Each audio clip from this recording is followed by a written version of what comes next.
Hey guys, what is going on? You are checking out the RCWR Show with Lee Sanders, covering the latest in wrestling, entertainment, and beyond since 2011. Coming at you guys with a special Monday night edition of the RCWR Show for January the 28th, 2019. I honestly did not think I was going to be doing this episode here tonight. And for those of you that had checked out the Royal Rumble after show that we did, and if you didn't check it out after you get done with this episode, do scoop that up. It is available on demand and on the downloads. I had told you guys that originally I thought I was going to be seeing the special showing of Paige's new movie. But when I went back and looked at the RSVP, it actually had said that no, Tuesday. And then the more I thought about it, I realized that there were a couple of you that had interacted with me online, letting me know, hey, that's cool, you got your ticket, but mine's is on Tuesday. And I never did put two and two together. And I did not know that the movie was actually going to be on Tuesday until I got to work and was checking in with the missus, and she said, hey, you're doing that movie tonight, right? What time is it again? I said, well, I think it's blah, blah, blah, but let me check again. So I went back and checked, and it turns out it's Tuesday. So it made more sense to just go on ahead and give you guys a special Monday night edition of the RCWR Show. As we said at the top, we cover all things wrestling, entertainment, and beyond, and been doing so since 2011. We're definitely going to be talking about Monday Night Raw. There's also a couple of tidbits that's gone down since last we were on the air. I'm going to try to make it be a little bit of a short episode because we've just been pumping out content for you guys these past couple of nights. As always, I do love hearing from you guys. Get at me a couple of ways. We got our Discord chat, so you guys always representing in the Discord. Definitely appreciate you guys. And also, and look, for those of you that maybe have not signed up for our Discord, it's free.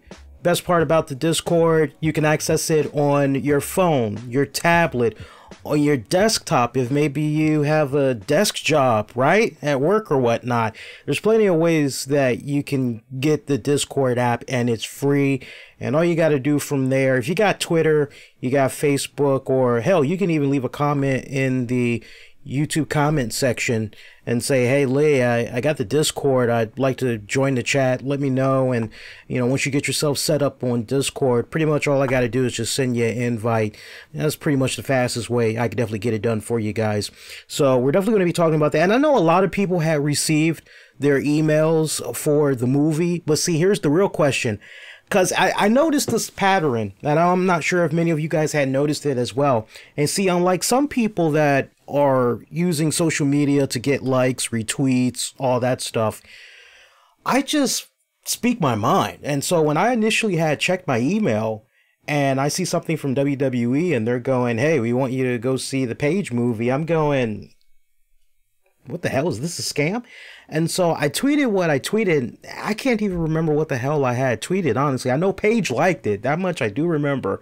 But then there was like a boatload of other people that were liking it, and a couple of people were, I got it too, I got it too. But see, here's the difference. How many are actually going to go and see the movie? Even though it's free, you'd be surprised. Even though you're giving somebody a free movie, and it could be just down the street from them, you'd be surprised how many people will pass up. I mean, let's be real. It's not like it's Avengers Infinity War or anything like that, right? Which, by the way, it looks like all AMC theaters, in case you guys had missed this, all AMC theaters for Black History Month, they will be showing for free Black Panther. So if maybe you recently had cut the cord with Netflix, because I know Black Panther was up on there and you never did get an opportunity to see it, well, now here's an opportunity for you to go see the movie at an AMC theater for free. So basically all you got to now worry about is drinks and good food, right? All month long during Black History Month. Remember that, you heard that here first for you guys. So that's pretty awesome.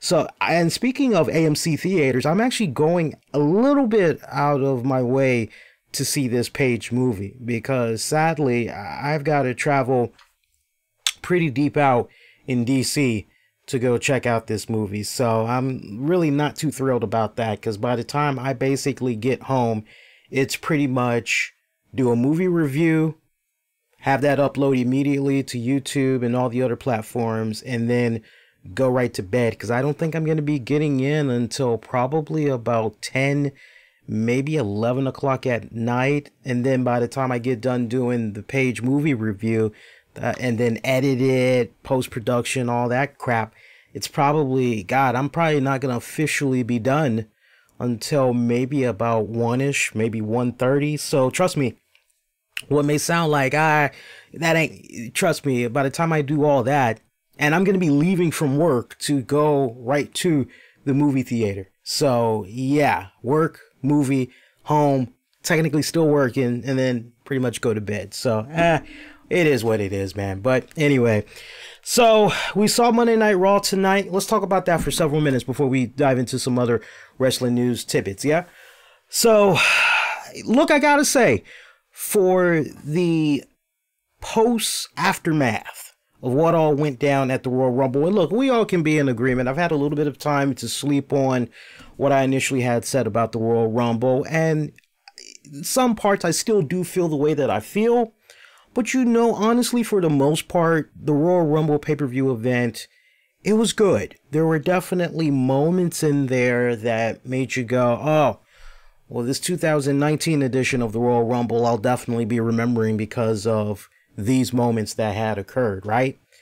And we didn't really get a chance to talk about it on the Royal Rumble after show, but I am aware of the comments that a particular individual had made on social media. And if you're following the RCWR Show on Facebook, you'll know exactly what I'm talking about, as there's been a few interactions that has come about with regards to this. So just to set it up properly for you guys, again, we're just briefly revisiting the Royal Rumble because, like I said, I did not talk about this on the after show.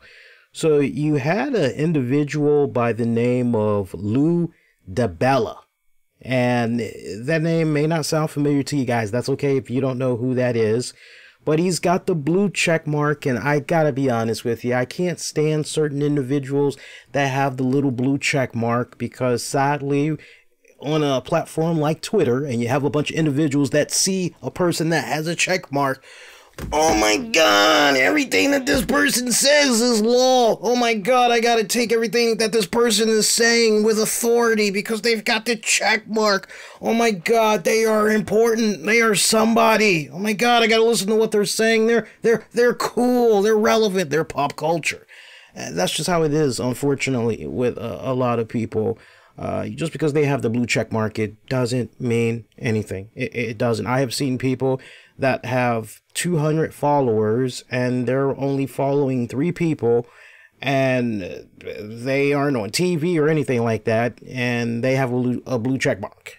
Just saying, all right? Ain't nothing special about that damn blue check mark. But anyway, when you look up this guy's bio, you see that he is a guy that's associated with MMA/boxing and all that. And so he put out this tweet. You can read this for yourself on the Facebook page, facebook.com/the RCWR Show. He says, and I quote, "I know that the WWE has given great opportunities to women in recent years. Done an all-women's pay-per-view, has an accomplished female executive at the top of the company, etc., etc. Still, this comment and many that have been made to my last tweet help to explain my position." And he basically had quoted somebody that had said, "Shut the F up," and you fill in the blank, starts with a P, ends in a Y. Now, how did all this start? Well, the tweet that he initially put out shortly after the Royal Rumble ended. "Hey WWE, okay, you're sports entertainment, but with the legion of kids watching and way too much domestic violence, having women," I think he was trying to say having a woman, but he said having a woman enter a men's Royal Rumble and get pummeled by men is bad messaging, out of line, and was a really bad idea. Shaking my head. Hashtag WWE, WWE Network, WWE Royal Rumble.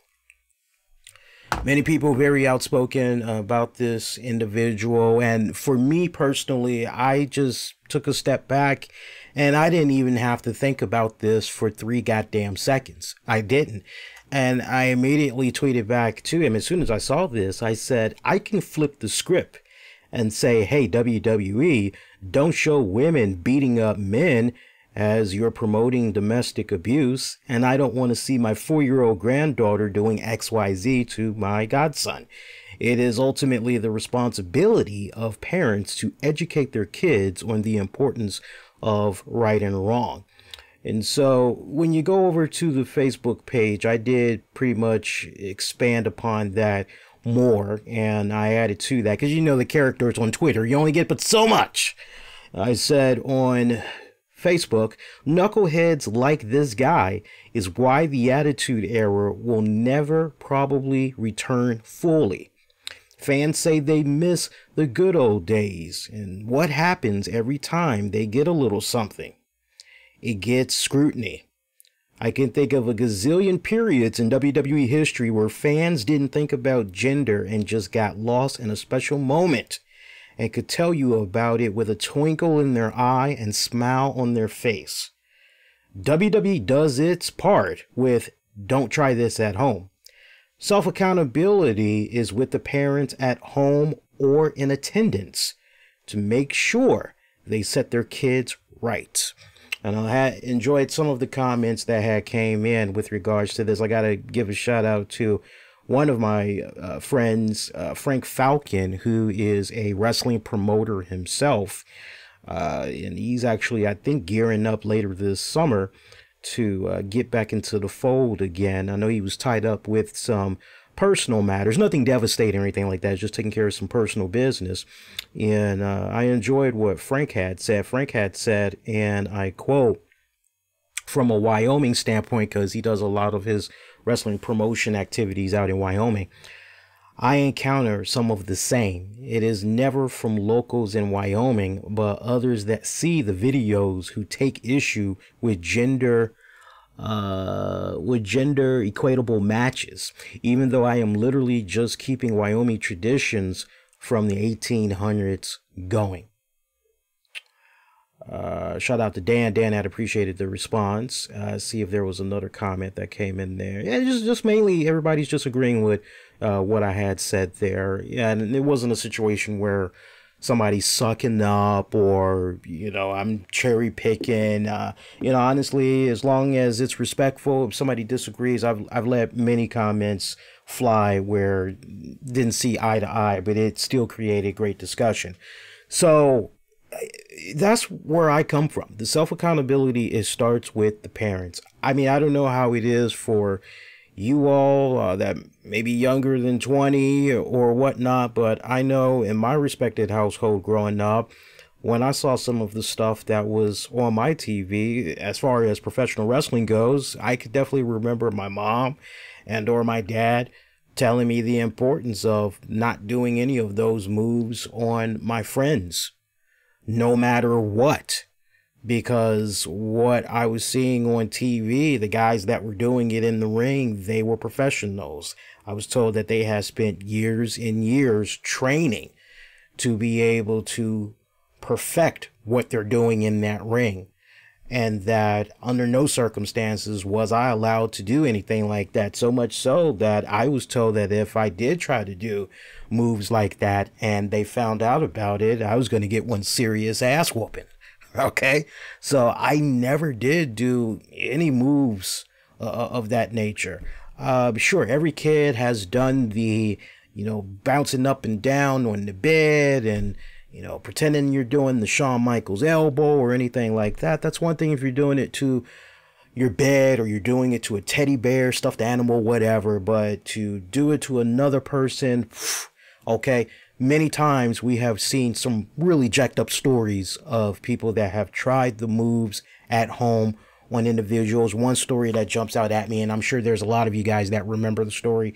There was somewhat of a, I don't want to say she was a mentally challenged woman, but from just what I remember of the story, I believe she was. And her brother and some other people, they just kept taking advantage of her. And I remember they did wrestling moves on her for several hours, and she eventually expired because of the injuries that she had sustained from those guys. And they were living with her. Here she was opening up her own home, trying to do a solid, and they took advantage of that generosity. They took advantage of her mental handicap. And I know all those guys, they had got jail time and all that. It wasn't a situation where they all were young either. When I say young, they weren't kids. I don't believe they were teenagers. And if they were, they damn sure knew better because they were at least 18 and up. But it was a black guy for the sport of professional wrestling when that story had broke out. So for me, it's all about self-accountability. It starts with the parents. And trust me, if it was a situation where, you know, if I was a parent right now and my kid is watching what's going on with Nia Jax, well, first off, I would like to believe that if it was a daughter that I had and my daughter is seeing what Nia Jax is doing, I would like to believe, knowing the type of cat that I am, I would probably say to my daughter, if I had one, hey, see, honey, look at Nia Jax. Keep that in mind, honey. Anything is possible. A woman can do anything. Don't let nobody, especially no man, tell you that you can't do X, Y, Z. Shoot for the stars. Dream big. Anything can and will be obtainable as long as you are willing to seek it through no matter what. There's going to be hardship along the way, but if you're willing to endure it, you're going to come out on top at the very end. I promise you. You know, I would definitely look at that moment that Nia Jax had did, and I would say something like that to my kid. Of course, I would also follow that up with, hey, no matter what, those moves that you see on TV, don't do that. And if anybody tries to get you to do some type of a move or lay on the ground so they could do a move on you, no, it ain't happening. You know, don't do it under any circumstances. When they try to force you to do something, you scream, you go find the nearest adult, blah, blah, blah, blah, blah, blah, blah, blah, blah. That's what I mean about self-accountability. It's so easy to point at somebody else and be like, hey, you should. And it's, well, wait a minute now. Wait a minute. You know what you're getting yourself into. You know, when you had ordered this pay-per-view or when you bought this ticket to come see the event in person, you knew exactly what you were going to be getting yourself into, right? So, and that's why I feel the way that I feel every single time we get some type of a situation where, okay, fans keep clamoring for Attitude Era. You want for the days of Attitude Era to come back. You want to see key moments come back. And then when you're given just a little tiny bit of a crumb, I'm not saying everybody, but you have certain individuals like this guy's tweet that I just read that'll take a massive shit. And then everybody's up in the uproar. I really hope that what he had put out there does not pick up such traction that Deadspins and TMZs and everybody else. I really hope that they don't pick up on this and continue giving him his 15 minutes of fame. Because Lord knows, I've already spent enough time talking about that knucklehead as it is. And I'm not going to be giving him any more press.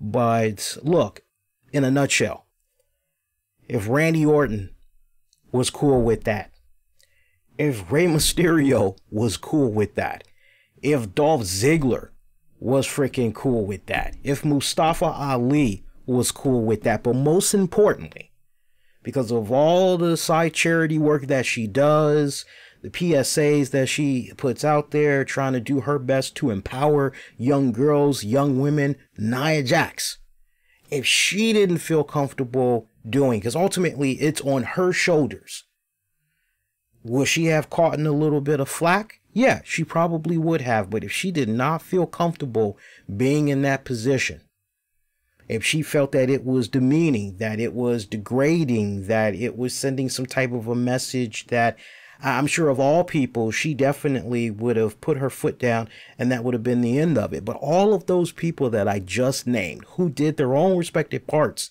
in putting her over, Now, see, this would have been a different conversation. Just really stop and think about that for a second.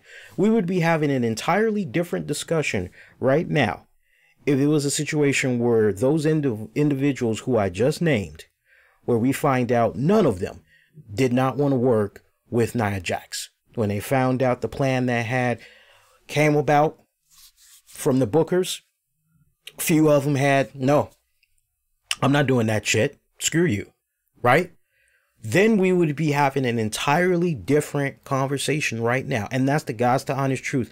I don't really think there would be hardly to zero that many people that would be saying, oh, yeah, Randy Orton. And yeah, that's right. Yeah. No, I really don't believe that. Because we are just in this day and age right now where, not just from a wrestling standpoint, but when you really stop and you go outside of the wrestling world, I mean, fuck, it's 2019, people, right? There are so many women that are coming up that are, my God, you got women that in a lot of cases do a much better job than men in regards to some industries. Women are, now in that position where they can command X amount of money equal to their male counterparts. Some of them are able to command really good salaries. They're able to surpass the males in some cases. So to kind of see comments like this, I can't help but go, okay, is your masculinity really checked at the door? Are you really all about the women getting their just due? Because what you might see as domestic abuse, I look at that and I say, hey, this was a great moment in history. I don't remember people having the same type of conversation when Karma did what she did when she entered the Rumble. I don't remember people having the same type of dialogue going when Beth Phoenix had entered. I don't remember this type of dialogue going down when Chyna did her thing. And it's so funny because every single time Chyna's name keeps being brought up for the WWE Hall of Fame, that's one moment in history that everybody is quick to talk about, is that moment in the Rumble.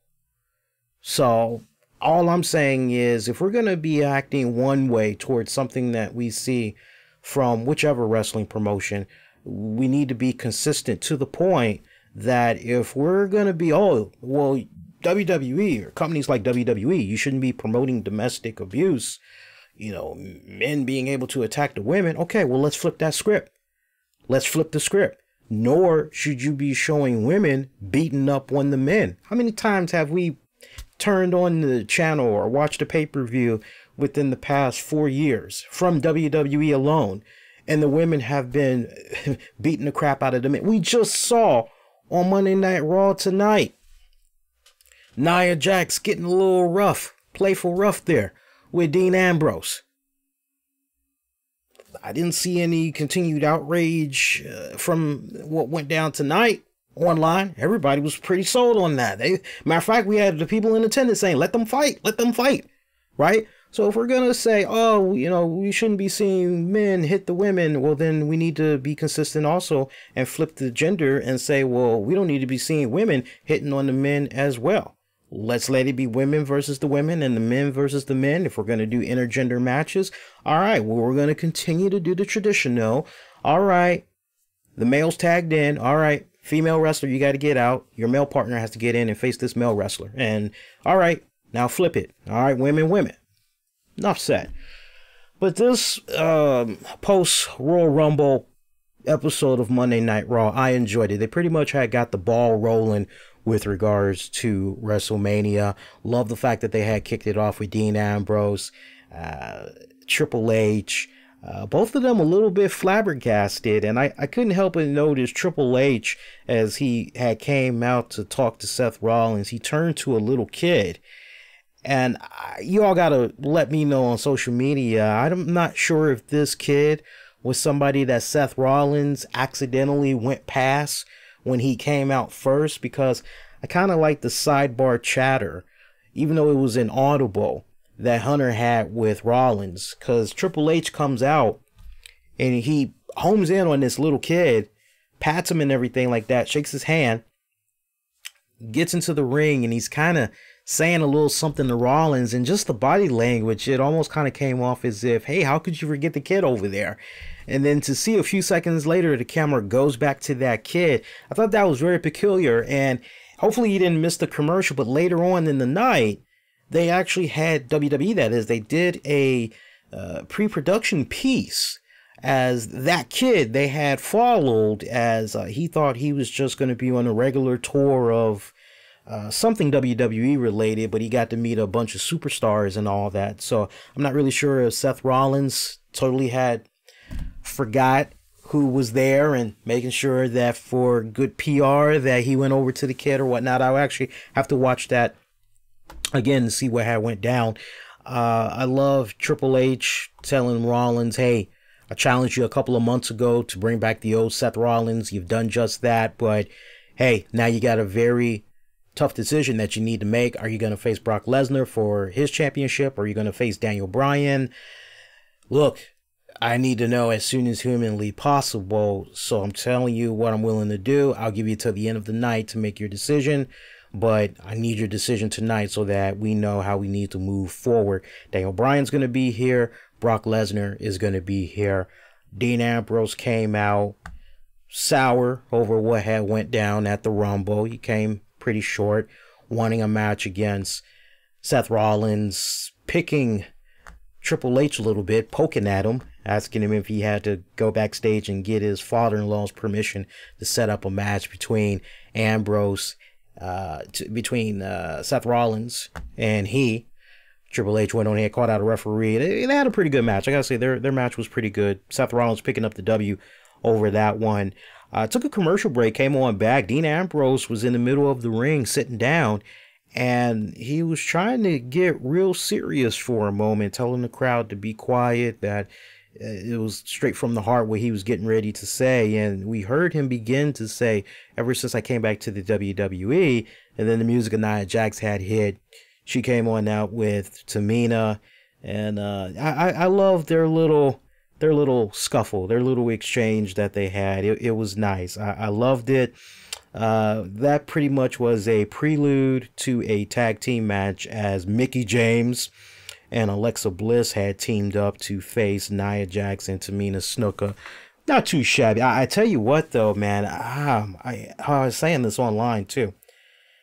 Mickie James, she has found some type of fountain of youth, because she just gets prettier and prettier by the freaking year. I gotta tell you, by the year. And I am just amazed at that. Quick sidebar, because I know we're streaming this live only on YouTube right now. To the people that's watching the stream right now, can you do me a huge favor if you're enjoying the show so far? Do me a favor and make sure you click the thumbs up. I know there's probably going to be some of you cats that's going to be seeing the dislike ratio. I've actually reached out to YouTube about it, and they've told me that they are, hopefully before the year is out, they're actually going to be fine-tuning the like-dislike ratio. Apparently, it's not me. It's also other YouTubers as well. We've been dealing with a lot of people that either have multiple accounts, which they don't realize the same IP address can be tracked.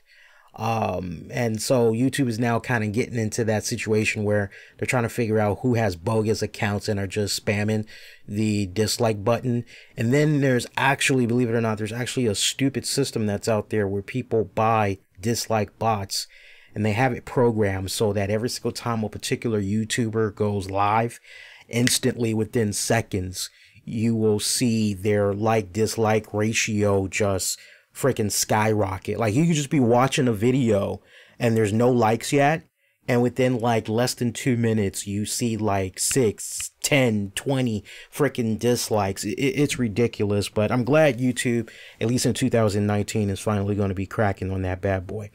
Anyway, Mickie James, yeah, man, she just continues to amaze the hell out of me. Every single year that goes by, she just gets better and better and better looking, and I tell you, she's in the best shape that she is in right now. Oh my God, Magnus, you have done very well for yourself, I tell you, man. I was loving her attire. I am trying to do my best not to fumble with my words right now, but when I saw her come out, Royal Rumble, and she had her Tatanka inspired. I was just, woo-wee. And then to see her come back out tonight in the same attire. Hey, I might have seen it the night before, but woo, daddy. That's all I had to say, man. Beautiful, beautiful, stunning woman. Beautiful. Good match there. Nia Jax, Tamina Snuka picking up the W there. Kurt Angle, I gotta say, Kurt Angle taking on Baron Corbin, they did pretty good in setting that up. And I'll tell you the reason why. Is because one of the last times we saw Kurt Angle one-on-one, he had faced Drew McIntyre, and we all saw the outcome of that. So I thought it was awesome that as far as storyline consistency goes, here we go again. Kurt Angle facing Baron Corbin. I won't really say rivalry renewed because there is no renewing needed. It's just a situation where, you know, these two are pretty much, there's bad blood. There's constantly been bad blood. They haven't squashed their feud. So to see that these two guys were going to be locking up, I thought that was awesome. But I love how whoever the girl was that was doing the backstage interviewing, I don't think it was Charlie Caruso. If it was, you guys let me know. But I love how the backstage interviewer had brought up, hey, one of the last times we saw you, you were taking on Drew McIntyre, and we saw what happened. Where is your mindset right now going into this matchup? Are you really sure that you're going to be okay facing Baron Corbin one-on-one? How do we know that history isn't going to repeat itself? Dasha Fuentes, that was the backstage interviewer talking to Kurt Angle. And, you know, Kurt Angle, I love how he sold that. Because right when he's asked that question, okay, if you're confident, what's past is past, you're going to, like, answer that question instantly, no hesitation, right? But we see this crack in the demeanor of Kurt Angle as if that question not only threw him off, but almost like it was stomp the trunk, basically. And he's just dumbfounded. He doesn't know the quite way to answer that question. He's searching. And I like that he basically says, hey, I'm not the one that's worried. Corbin should be the one worried. They had a pretty good matchup. I actually had enjoyed that. Closing moments of that one, we saw Kurt Angle try to make a comeback, hit the angle slam. That only got him a near close pin attempt, middle of the ring. Angle had dropped the straps, applied the ankle lock. Corbin managed to power out, hit the deep six, picked up the win after that. After the match was over, Corbin came on back, attacked Kurt Angle again, hit him with the end of days, and pretty much made his exit after that. And you're just going, interesting what's going on right here. And I kind of have an idea where all of this is going. Finn Balor was scheduled to come on out next. Finn Balor admitting that, hey, I went the distance with Brock Lesnar. You saw what went down. As far as I'm concerned, Brock Lesnar attacked me post-match because now he believed in what I was capable of. So, kind of, basically in a nutshell, if you want to read in between the lines, Finn Balor was basically saying, Brock Lesnar did not take me seriously before our match, but after what me and him were able to do, after he experienced what I was able to bring, the fact that he did what he did to me post-match, in his own way, Brock was showing me respect because now he takes me seriously. Do I agree with some people that the way that match had ended, there's something unresolved there that you can easily go back and pick up on it later? Yes, and I think WWE would be fools if they did not go back and do that match again, only this go round. You can say Beast versus the Demon, which I know a lot of you all, I'm sure if we did a poll, it would pretty much be freaking unanimous, right? That a lot of you all actually wanted to see the Demon this first go around. And maybe a lot of us wanted to see the Demon just from the standpoint of it takes a demon to even try to counter a beast, right? That really would have been bad. It kind of would have felt like Undertaker versus Brock Lesnar to a certain degree. Just the whole mystique of the dead man character and all that, from Death Valley, all that cool stuff. Finn Balor didn't get a chance to talk that long as Lio Rush and his man Bobby Lashley came to the scene. Leo taking shots, calling him a twerp. I just couldn't help but go, Leo, don't go there, brother, because Finn Balor can easily come right back and say, who you calling a twerp? You look like a damn reject extra from the Revenge of the Nerds franchise. But that would have been witty. That would have been really cool if they would have kind of had that little banner. I was actually looking for it, but it didn't go down. We basically had saw Leo talk up his man, Bobby Lashley. And from there, Lashley had decked the hell out of Finn Balor. Followed that up with a choke slam to the mat. Lashley was just standing over Balor, drove him down yet again, drove him down basically 3 times, and that pretty much was it. Lio Rush raised Lashley's hand up in the air, and that pretty much was it. So we kind of have an idea where that's going to be going. Kind of safe to say that I don't particularly care for it, but it is what it is. It looks like Finn Balor is going to be facing Bobby Lashley at WrestleMania for the Intercontinental title. I'm cool with that, but here's my question. Do you bust out the demon? Or do you save the demon until it's time for Balor to lock up with Lesnar again?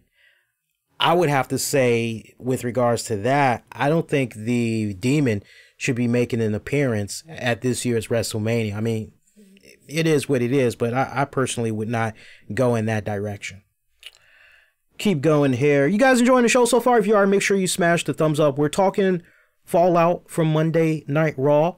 We're also going to be talking about some wrestling headlines and just a little bit more. We're going to try to give you guys a nice short edition of the show tonight because we have pumped out a lot of content for you guys these past couple of nights here. So let's keep right on rolling. Revival picking up a W over Zack Ryder, Kurt Hawkins. Not too shabby of a matchup. We saw a women's tag team titles elimination chamber qualifying match that had saw Liv Morgan and Sarah Logan defeat Natalya and Dana Brooke. Look, they can keep telling me that Dana Brooke has been doing some additional training. She's been saying her prayers. She's been eating her vitamins and all that jazz. They can keep coming at me with all that. You can take Dana Brooke and you can dye her hair red. You can make her a brunette. You can give Dana Brooke a new tan. You can have Dana Brooke come out with less makeup and all that caked up lipstick around her lips. You could do whatever. It's still the same no matter how you dress it up. And I don't want people coming at me and going, Lee, you're a cold-hearted son of a bitch, brother. Hey, I'm just being for real. Okay, let me give her a pass for now phase, that's over and done with. I gave her a pass once her boyfriend, longtime boyfriend, had sadly passed away. That's a messed up way for somebody to go out. Alone for that matter. You know, no help. I mean, I'm sure if somebody would have been there with him that night, he probably would still be here today. And for you guys that need a trip down memory lane, Google that bitch, as Paul Heyman would say. But she's moved on. She's in a new relationship now. She's thriving. She's happy and all that good stuff. But for me, I'm not seeing anything. I mean, what is different about 2019? Legit question for you guys. What is different about 2019 compared to the previous years? That's almost like saying, well, now I'm going to be serious about this. Well, what the fuck were you doing the other previous years? Weren't you being serious the other previous years? What are you talking about? So it is what it is. I know she has her fans and they're just going to be like Dak Prescott and Ezekiel Elliott. You know, Ezekiel Elliott just going to eat that up, but whatever, man. Raw Women's title match. We saw Ronda Rousey. Yes, you heard me right. There was a Raw Women's title match. Ronda Rousey had put out there an open challenge. And I gotta admit, the crowd They really got to Ronda Rousey tonight, and I saw so many people taking a massive shit on her. I just brushed it off. Look, I've told you guys since day one that Ronda Rousey had signed with the WWE, and one of the first early WWE promos that she did, and everybody was eating her alive back then. I was one of very few podcasts that came on that very night or the very next day and said, look, speaking on watching the career of Ronda Rousey in the MMA world, she's not much of a talker. Yeah, if she's in a Hollywood movie, she knows her lines, she knows how she needs to act, all that good stuff. But get all that away from her, MMA world, she's not really that much of a talker. She likes to go out there and does what she needs to do in the ring. She let her talking in the ring speak for itself. But I said to you guys, you gotta give her time. She will get better if she is serious. And I told you, I said, I know she's serious because I've seen how she trains and all that. She's going to take this opportunity and she's going to improve where she needs to improve.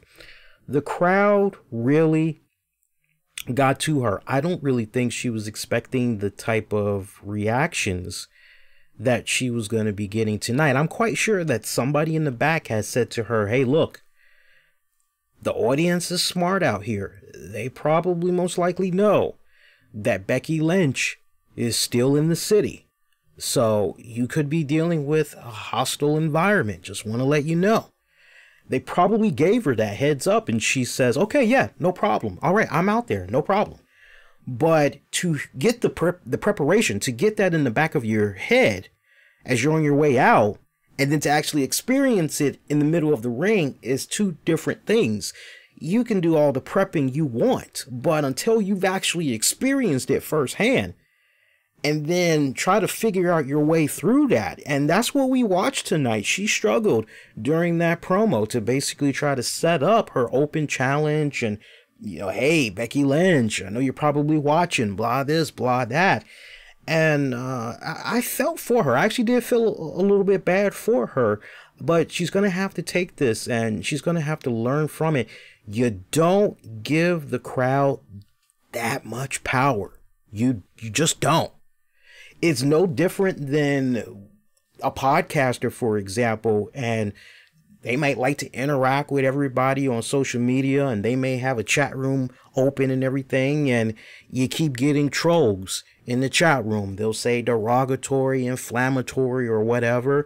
You got some decisions to make, especially if you know those same people keep making their rounds and they're trying to do what they can to break the flow of your show. They're trying to break your concentration. Okay, well, do you disable the chat room?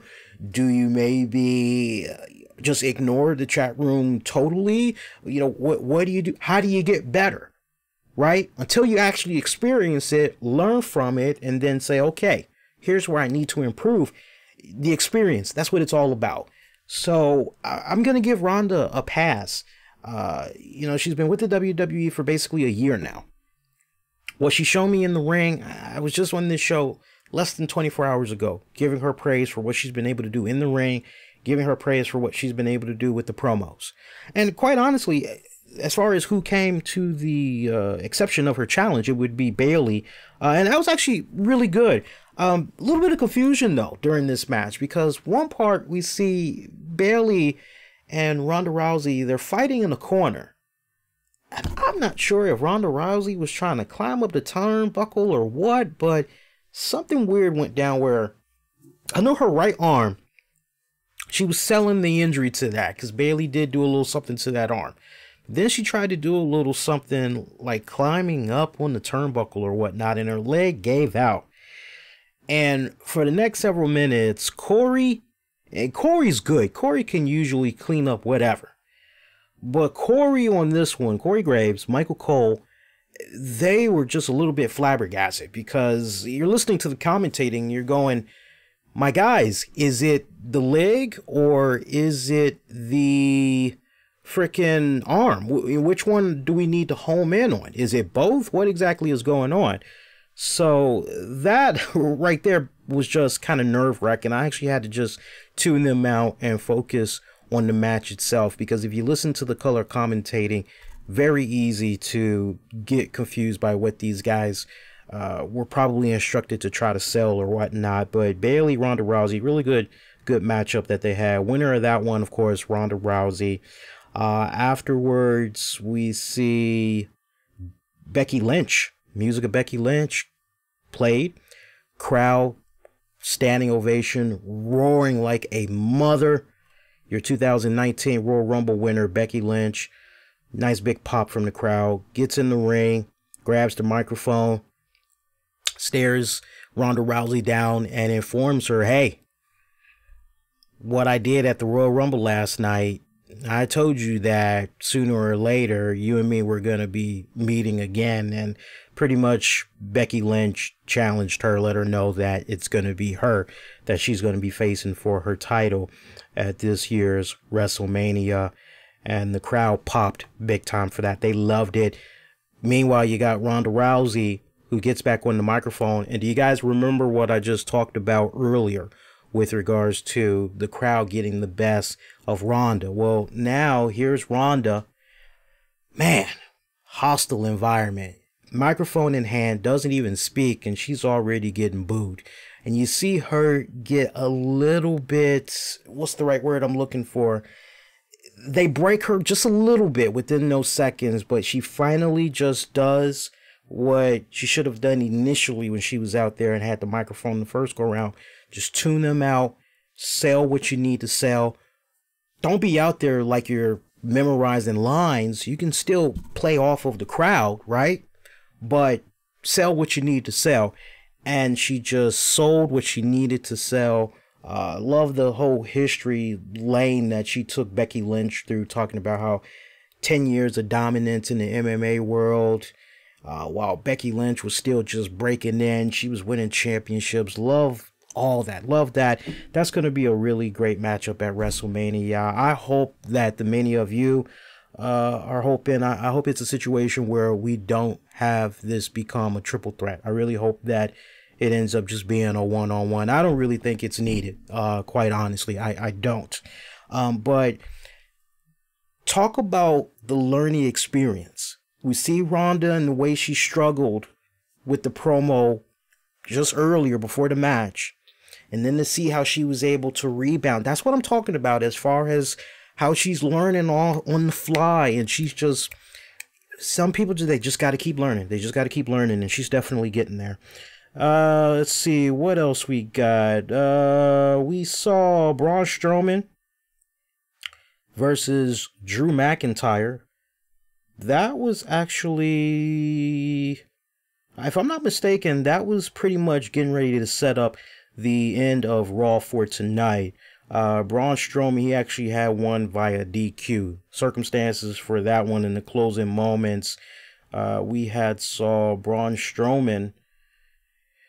He was following Drew McIntyre. Drew somehow managed to, I think, slam Braun into the ring post, if I remember it right. And from there, Drew was fighting Braun off from the apron. Braun yanks him down to the floor. Braun takes apart the steel steps. Braun goes to uses it, but then Baron Corbin had came out of nowhere, attacked him from behind, and that's how the DQ had went down that way. And from there, we had saw a team up between Drew McIntyre and Baron Corbin. They ganged up on your boy Braun Strowman. Remember what I was telling you earlier? I think I kind of know where this is going. If it's not a situation where, no, I'm pretty confident. I'm going to double down. The way this is looking right now, I'm going to say that with the gang up that Drew McIntyre and Baron Corbin did on Braun Strowman, I think for WrestleMania, it's going to be Braun Strowman, Kurt Angle teaming up to take those two guys on. That's just how I'm feeling right now. I'm going to call it for what it's worth. I think we're going to go in that direction. All right, and pretty much closing up Monday Night Raw for tonight, Seth Rollins had a decision to make. Brock Lesnar was not going to be waiting. He actually jumped out there to the middle of the ring. Paul Heyman doing the selling, encouraging Seth Rollins to go challenge Daniel Bryan for the WWE Championship. Let's face it, we kind of knew that Paul Heyman was going to come out there and sell that. Basically, it's go with what's safe, right? Go with the safe route, because that's what's going to fucking get you over, right? And instead, it's freaking Seth Rollins coming out and letting his intent be known that he wants Brock Lesnar. He wants to challenge for the Universal Championship. Seth Rollins, I love the way he came in there with that energy, and he just started flying at Lesnar with the attacks, side kick, all that good stuff. And Lesnar just coming right back on the rebound. Check this out.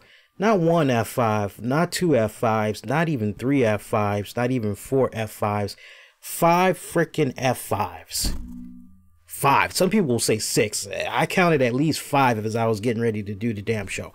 At least 5 F5s that Brock Lesnar did on Seth Rollins, laying his ass out. That was just, I love that finish. I loved it. It was, overall, I gotta say, it was pretty decent Raw. And then, hey man, I gotta show some love to Elias. Elias was in the house once again.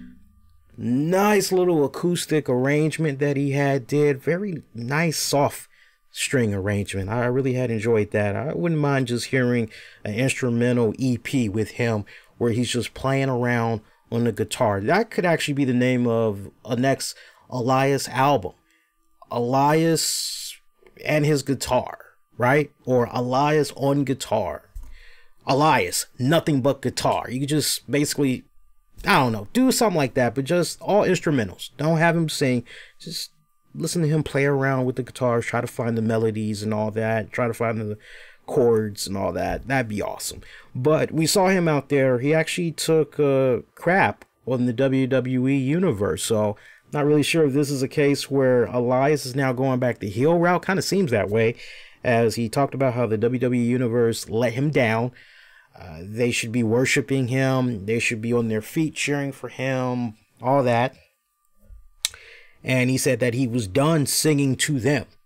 That from here on out, any song that he puts out there, it's going to be for him, for his entertainment, for his enjoyment. And this had prompted Jeff Jarrett, Jeff Jarrett, Jeff Jarrett, to come on out. Pissed off, obviously, at what went down at the Royal Rumble. Seeking a little bit of retribution. You know, hey son, you're not gonna, hey slap nuts, you ain't gonna hit me with no guitar and think you can get away with it. Jeff Jarrett.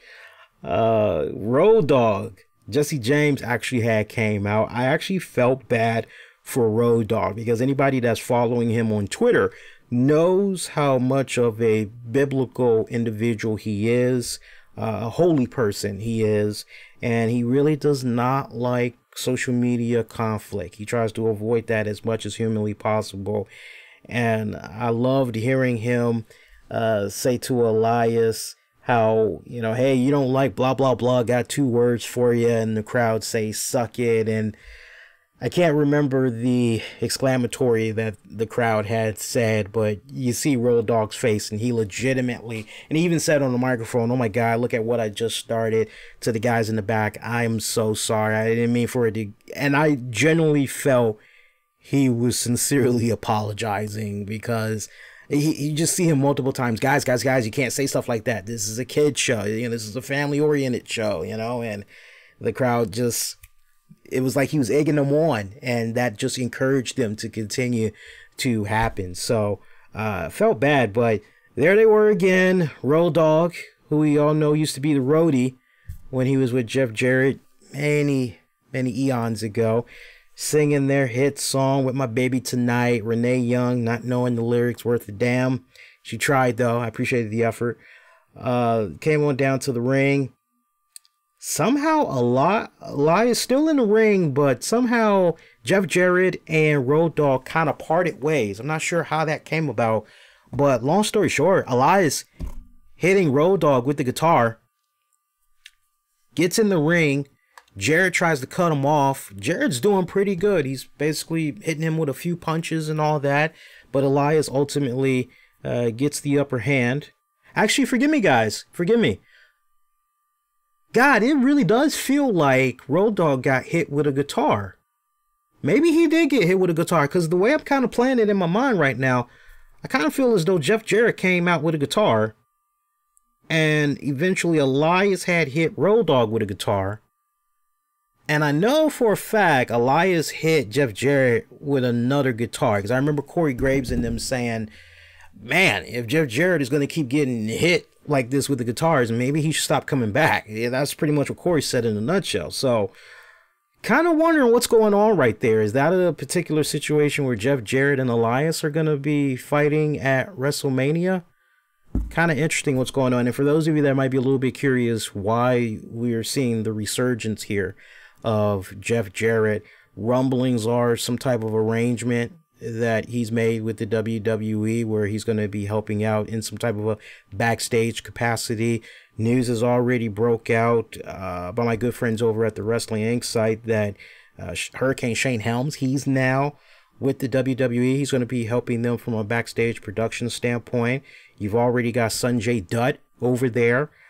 You've also, well, let's back up to Sanjay Dutt. Sanjay Dutt is supposedly going to be helping in a backstage capacity, but per what Triple H recently revealed during a conference call, they're basically going to see how they can best utilize Sanjay Dutt's skills. The Monster Abyss, Joseph Park, pretty much same arrangement like Sanjay. They're going to try to see what they can do with both of those guys. So it's great how they are just acquiring these guys. And hopefully, as far as where they can be placed, if it's not overstacked in NXT, NXT UK, that might not be a little too shabby, quite honestly. Hey, I want to take this time out. Thank those of you that's checking out the show right now. You're checking out the RCWR Show, special Monday night edition for January the 28th, 2019, covering all things wrestling, entertainment, and beyond since 2011.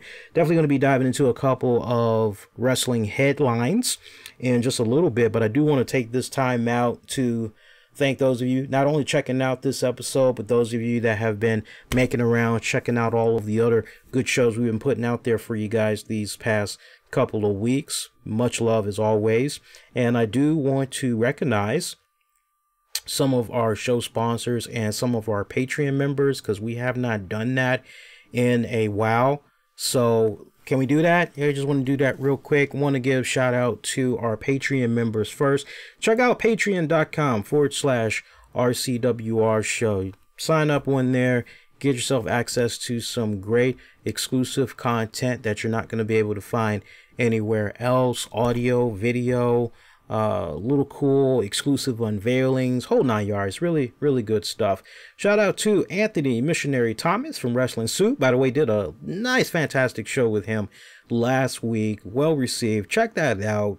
It was a blast doing that. We're definitely going to be doing that again for you guys very soon. Also shout out to Michael Wolf, Joe Raymond Jr., John Davis. Special shout out to my good buddy Tony Bing. If you guys are playing Marvel Strike Force on iOS or Android, man, you need to check him out, because when it comes to reviewing all of these upcoming characters, I know who's getting ready to come out. Carnage is getting ready to be released. We also have, I always forget her name, but the lady with the antennas from the Guardians of the Galaxy movies, she's actually going to be an upcoming character. Hearing rumblings that Fantastic Four is going to be popping up in the game soon. So if you want to get the news, reviews, get some tutorials on how to pass certain game modes, what you should invest your materials in as far as leveling up your heroes and all that, check out Tony Bing Gaming. Tony Bing Gaming on YouTube. He's also got a Patreon page as well. I'm sure he'd appreciate the love and the support. Also, this edition of the RCWR Show is brought to you in part by the following sponsors. Check out onlineloans.deals. If you need help with student loan advice or consolidations, check them out, onlineloans.deals. I don't know how many of you guys check out Now This on Facebook, but I saw this heartbreaking story over the weekend out in California where a Now This correspondent for several weeks was following California college students, and they were talking about how the status of being a student and homeless has rise significantly across the U.S., but just in California alone, there is an estimated 50,000 students that are homeless. So they're going to school and everything, and they're living in their cars, or some of them are living in shelters, and it's really heartbreaking. I greatly would encourage you guys to check it out, but the main theme for a lot of these students was they can't afford housing because they've taken out so many loans to put themselves in a position where they can go to school and all that. And I'm sure for those of you that major rounds going through school like I have, it's a situation where sadly you're not really taught, okay, well, look, these programs are available if you're trying to find affordable housing, things of that nature. So if you're in a position, once again, where you're getting ready to be in that process of paying back a student loan, or you need consolidation advice, check them out, onlineloans.deals. Also, the RCWR Show with Lee Sanders is brought to you by Captain Dark. Check him out. He's on twitch.tv/Captain Dark. He is generally streaming video games Monday through Friday, 6 p.m. until 8 p.m. Not sure if that's Eastern or Standard Time. You'll have to check out his Twitch channel for that information. And your host, Captain Dark, he is playing, it doesn't matter what the game is. It can be mainstream. It can be something of a future release. Whatever's popular, it could be a hidden gem, it could be something underrated. He's playing them. Check him out, twitch.tv/Captain Dark. Also, if you're sick and tired of Uber and Lyft taking advantage of its drivers, you might be a driver, you never know. You're getting sick and tired of that, and if you want to actually be your own boss, set your own price, and own your own rideshare business, 25cab.com can help. Check them out, 25cab.com. Let's continue on with the show here, man. We got a couple more topics that we can get into before we get ready to stick a fork in it and call it DONE done. So I'm going to kind of go a little bit back and forth a little bit. How many of you guys remember that metal show with Eddie Trunk? And if you guys never did check out the great conversation I had with Mr. Eddie Trunk from some years back when that metal show was still on the air, I believe, we actually even talked to Jennifer Gottlieb, Miss what was her name on that show? Miss Junk of Box, I think that was her name. Well, check this out. That metal show is actually going to be doing a reunion. Now, it's not what you're thinking. Eddie Trunk recently had talked about the future of that metal show 2 weeks ago. And he said that as far as the show coming back, there is just no takers. There is somebody that has been trying to do their very best to pitch that show to several networks. There is just no interest. And I know everybody's like, well, what about Access TV? It's been pitched to Access TV. They just are not interested. Okay? Never say never. But in the meantime, all three guys of that metal show, they're going to be reuniting for the 2019 Epic Center. That's going to be happening in Richmond County, North Carolina. This is a 3-day event of nothing but good music. You're going to see the return of not just that metal show, but Stomp the Trunk. Everything is going to be coming back. Again, Eddie Trunk, Don Jamieson, Jim Florentine. This is going to be going down May 10th. And the 11th, of course, the Epic Center event itself that's happening in North Carolina, it's a 3-day event. It's actually happening on the 10th, 11th, and 12th. But the trio from that metal show, they're only going to be there for the dates that I had mentioned just a few seconds ago, which is the 10th and the 11th. But listen to this lineup as far as musical acts that's going to be there. I'm not even reading all of the names. I'm only reading just the heavy hitting ones, because if I were to read every single name that's on here, it would be like freaking 5 minutes. We ain't got time for that. So just listen to this. This is on Friday alone. Again, just some of the names: Korn, Rob Zombie, The Prodigy, Evanescence, Machine Gun Kelly, Skillet. Saturday, Tool, Judas Priest, The Cult, Bush, Black Label Society. Whew, man, that's great. Sunday, Foo Fighters, Mastodon. Freaking Mastodon is going to be there. Killswitch Engage, Tom Morello, Rain Wolf, Bring Me the Horizon 311. If you guys are interested, you want to get yourself a hold of some tickets, head on over to Epic Center Festival. That's just with one C. If you put two C's in there, you will get a weird redirect. You won't get anything. So make sure when you're typing it in, it's just one C. EpicCenterFestivals.com, and you'll be able to see the ticket info and all that. A couple has sold out, but they still got a lot more to sell out. So check that out when you get a chance. That's going to be fantastic. And also, rest in peace to former TNA knockout Bella Donna, real name Roxanne Biggerstaff. She passed away last week, apparently. Cause of death unknown right now. She died, get this, at the age of 40. It's pretty damn young. You guys that know your hardcore TNA days, she was a valet for the Disciples of the New Church stable. We're talking 2002-ish. She wrestled only one match in the NWA TNA era.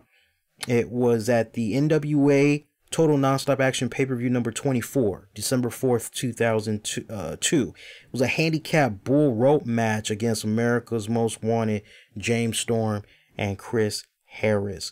As far as how this news initially had broke out, it came via Facebook, and her former stablemate Slash, Wolfie D, he had revealed it, and also her sister had launched a GoFundMe campaign to help out with the expenses as far as funeral costs and all that.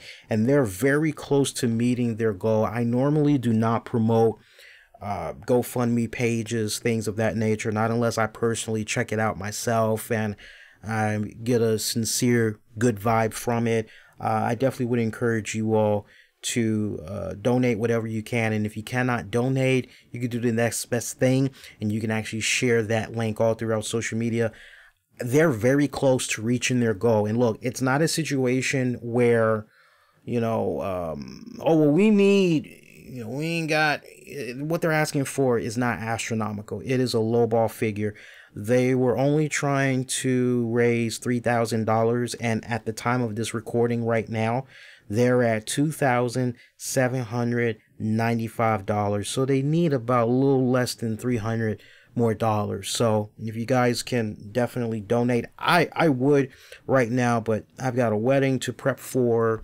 Going to be returning to AwesomeCon later this year, so I am, as far as expenses go, tied up. But I'll definitely be sharing this link myself. But I will actually, for those of you that may be a little bit curious about that link I was talking about, on our Discord, I'll actually share that. And if you're following me on Twitter and Facebook, I'll actually have it available shortly after the show is over. But for you guys in Discord, hi to you guys, by the way, in Discord. Shout out to Cody. Just trying to see who else is in there. I think we got the usual suspects that's in Discord tonight. So you guys in Discord, there's the link for you all in case you want to share that. And let's keep rocking and rolling. Did you guys hear what had went down with New Japan Pro Wrestling? Well, apparently New Japan Pro Wrestling, they have been affected sadly by the government shutdown, and that's great that as it stands now, everybody is back to work. That's great. That's an entirely different topic for another show, Wrestling with the Topics. But apparently, according to Dave Meltzer, and not only Dave Meltzer, but you also had one of the top heads at New Japan Pro Wrestling, they had spoke upon that apparently they had tried to get visa clearances for some of their Japanese talents to come work the shows in the U.S. They filed the paperwork back in November.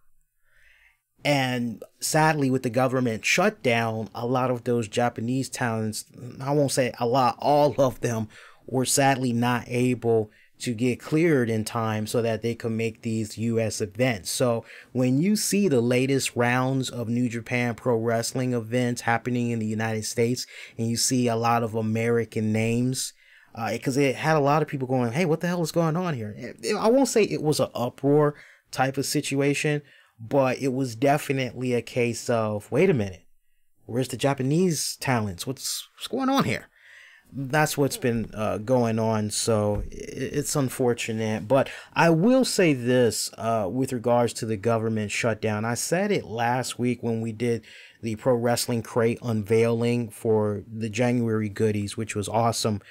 That is, during these turbulent times of the government shutdown, it was really awesome to see the act of generosity, the act of kindness, the act of charity being passed around. It was a beautiful thing. So many establishments were letting people eat for free. You had many grocery stores that were giving away groceries to furloughed workers. Utility companies were more than willing. They went above and beyond to help those affected by the government shutdown. So many great acts of charity. I really love seeing how everybody just came together. And this is as far as I'll go, because I'll save the rest for Wrestling with the Topics. But I wish that we could come together more often. I wish that it didn't have to be somewhat sad events like this. You know what I'm saying? That's all. I just wanted to put that out there for you guys. Also, got some XFL news for you guys. Looks like the XFL announced that Jeffrey Pollock has been named the president-in-chief. I said Pollock. Is it Pollock or Polak? I'm going to say Polak, because if it's Pollock, I laugh because if you ever watched All in the Family, you usually have Archie Bunker. He would be walking around and, yeah, he would call Mike a meathead, but he would also call him a dumb Pollock. So that's why I chuckled right there. I'm hoping that's Polak, but he's been named the president and chief operating officer of the league. And some very interesting history that this guy has. He was previously the chief marketing and strategy officer and special advisor for the Los Angeles Chargers in the NFL. So that's pretty good. But look, what the XFL can do for me and everybody else that's interested in going to these games the second go round, what's up with the prices? We need to know what's going on with the prices, because they said to us with that initial press conference that, oh, the tickets, they're going to be affordable. Everybody's going to be able to go to these games. You're not going to have to break the bank like with the NFL. I tell you what, after what had went down with that Saints and Rams game, I need to see the XFL capitalize on that and truly define what's a catch, what is illegal. You know, hey, that's a foul, we're going to throw out the flag. So controversial, that game. Congrats in advance to the New England Patriots, by the way. We already know that's pretty much a gimme. Stranger things have happened, but by the way, WWE, they're going to be doing halftime heat. I am so freaking stoked for that. We didn't even talk about it on the Royal Rumble after show. I was so blown that I had totally forgot about that. But yeah, I like the video package that they did, as they took a nice freaking massive dump on freaking Maroon 5. I can't stand Maroon 5. I can't stand those guys. Everything. I don't like them. I don't care for their music. You know, now what Bruno Mars did that one year, I was fine with that. That was actually pretty badass. What Beyonce did, all that was good. But it's the return of halftime heat during the Super Bowl halftime show. We're going to get a cool ass match. This is going to be streaming throughout all social media platforms, even on the WWE network. It's going to be Ricochet teaming up with Aleister Black and the Velveteen Dream to take on Tommaso Ciampa, Johnny Gargano, and Adam Cole, baby! So I'm looking forward to that. That should be really cool. You know what? Leading up to it, I think maybe we'll do something kind of cool for you guys. Maybe every other day leading up to this event. Maybe we'll revisit the other WWE halftime heat shows. I think that would be kind of cool. Go down memory lane for you all. A couple other topics get into before we get ready to wrap it up for tonight. Let me just see how we're doing on Showtime here. I think we're doing pretty good, actually. Yeah, we're doing pretty good. I'm seeing we've only been recording for about an hour, 19 minutes right now. So that ain't too shabby. Speedy recovery to Chris Sabin. Chris Sabin, as you all know, at a recent TV tapings for Ring of Honor, he actually has suffered an injury, had to be helped to the back. Well, it's been revealed that he has a complete torn ACL. He's getting surgery very, very soon. He's going to be out for 8 to 12 months. You heard me right, 8 to 12 months. So a speedy recovery to him.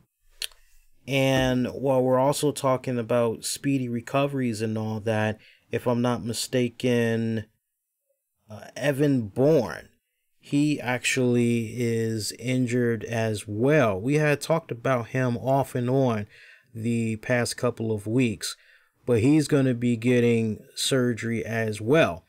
And I believe it's not a torn ACL. Matt Sydal, I'm thinking Evan Bourne, Matt Sydal. He's going to be undergoing surgery to repair a torn cartilage in his knee this week. So I'm not really sure how long he's going to be out, but speedy recovery to both of those guys. That's just, whew, that sucks, man. Big time. Sucks big time. If you guys haven't already, check out WOW, Women of Wrestling. I love that show. It is phenomenal. I talked about it last week. I see it's been getting a little bit more traction. I can't stress it enough. If you have Access TV, Friday nights, that's where you want to be, especially if you love pro wrestling. You get a nice hour block of New Japan Pro Wrestling. If you've never seen it before, now is more than ever of a opportunity, a good opportunity at that, to broaden your horizons a little bit and see what's going on. After that goes off, you get WOW, and then you get Access TV fights for about, I think, 2 hours, kind of like what Bellator is doing on the Paramount Network. You can't beat that Friday night block. It's really good stuff. I only watched half of the second episode for WOW because I was tied up with some side projects, but I'm actually going to talk a lot more about that on a side little extra piece of the RCWR show. We'll probably do a YouTube exclusive for that one. Matt Morgan, he is coming out of retirement one last time. This is the last time. He's doing it for charity. It's going to be happening at Ritter Park in Longwood, Florida on March 16th. He said, and I quote, "I'm coming out of retirement for one last match as we look to raise money where 100% of the proceeds will go to our Lyman High School football team, our only high school in the city." Yes, their only high school in the city, to get them anti-concussion helmets. I found out we were the only team in the league that don't have them. So I'm not going to charge admission. We're just going to ask for a suggested donation. So anything that you're able to afford, I mean, it's going to a very worthy cause. And as we all know, with all the recent medical reports that have shown what's been happening with some of these players, you know, concussion, CTE, and the extent of brain trauma, brain damage, and all that from those hard hits, to hear that those kids are playing without that type of equipment, yeah, I think that's going to do very, very well, their respected event. And kudos to John Cena. John Cena just keeps coming in with the hits, man. He has signed up with Netflix to star in a comedy original. And it's untitled right now, but it's going to be directed by Jason Bateman, who will also appear in the comedy. Mark Perez, who wrote Bateman's 2018 Game Night, is going to be penning the project. The synopsis follows a family that gets stuck in an old abandoned movie studio when the set comes to life and the family members find themselves stuck in various movies.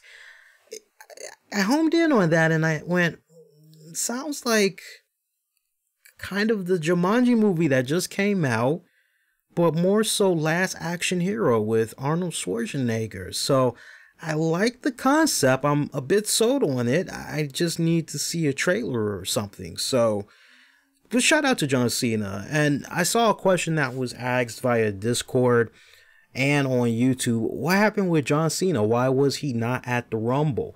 And I think it was Steven that maybe had asked the question. Steve, if you're listening, reason why Cena was not there is movie engagements, movie commitments. That's pretty much the deal. He is not injured. That's just the storyline that WWE had spun.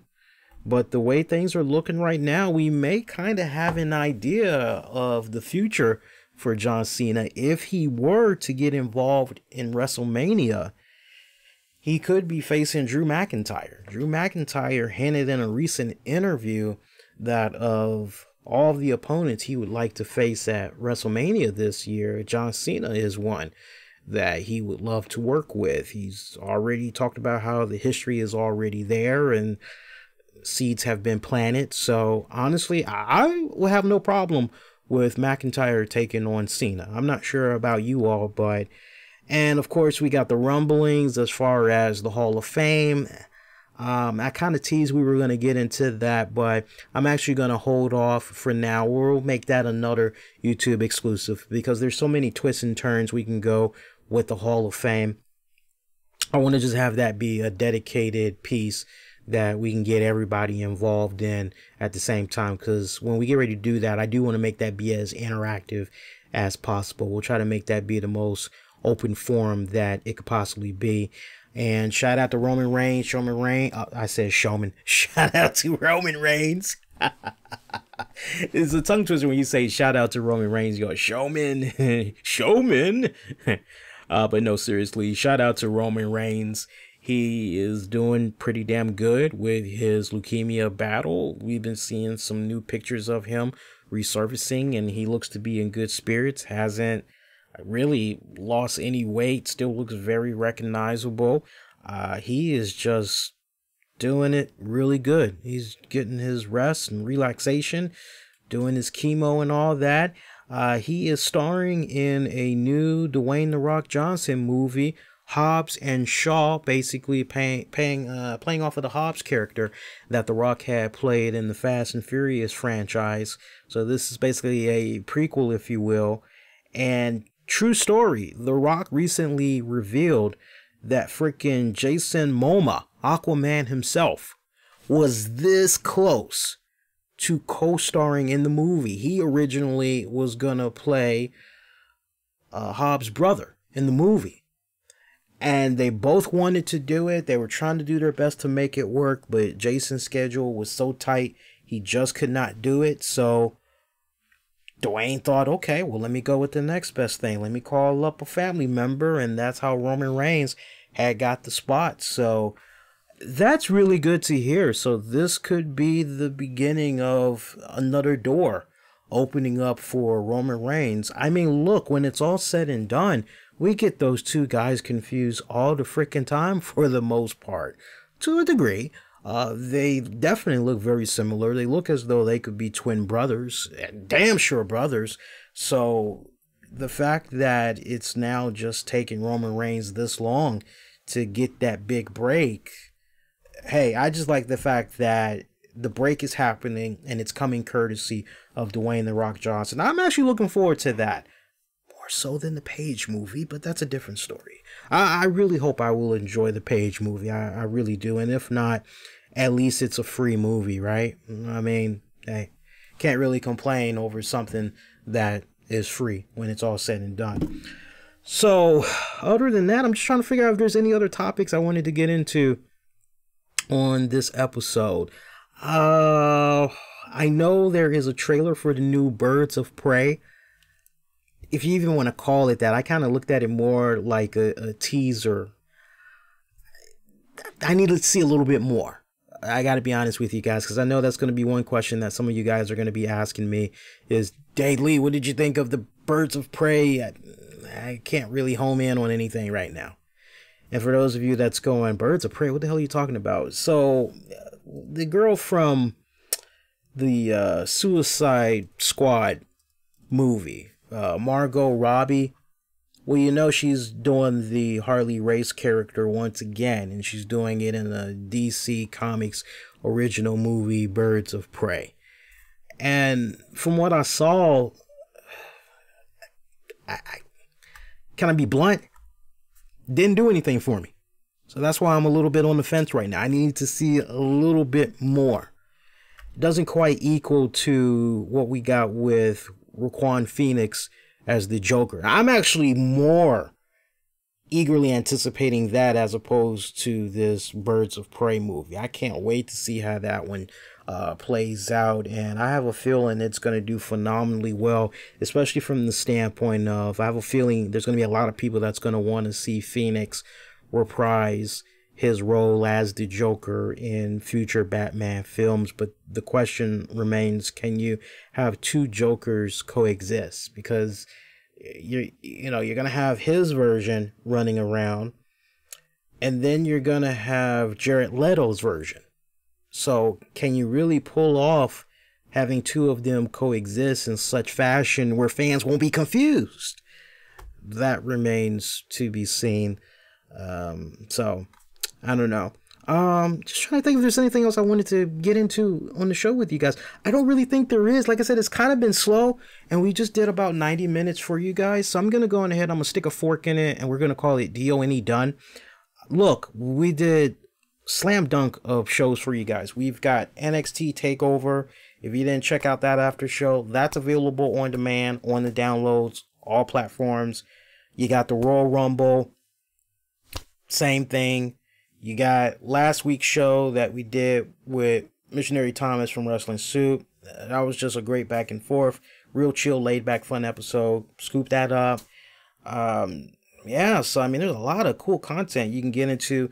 As far as programming notes this week, like I said, as soon as I get home from seeing the new Page movie, I will do a special pre-recorded edition of the RCWR show, reviewing it. I don't know, I think we might actually dust off our 30 with Lee for that one, because usually when we do movies, we put it under our 30 with Lee tag.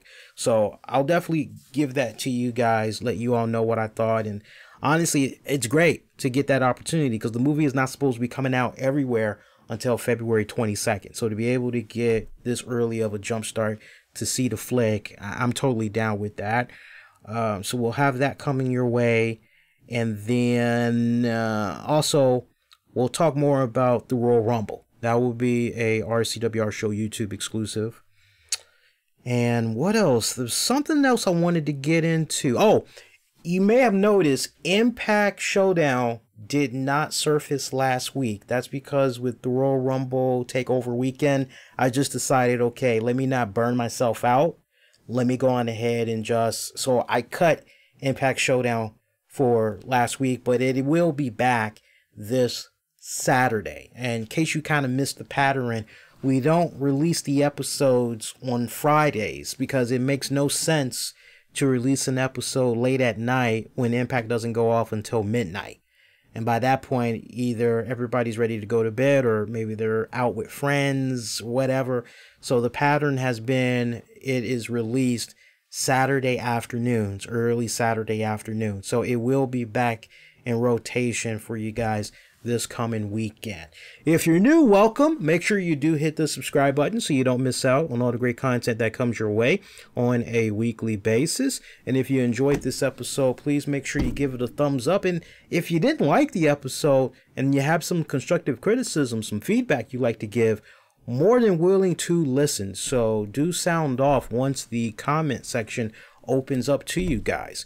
And until next go round, we'll definitely do this again for you guys on our regular day and time of Tuesdays, 10 p.m. Eastern, as soon as SmackDown goes off the air. Till then, follow me on Twitter, Facebook, Instagram. Use the keywords of the RCWR Show. Lee Sanders wishing all of y'all a very good night, good morning, and may the best news be yours. Adios!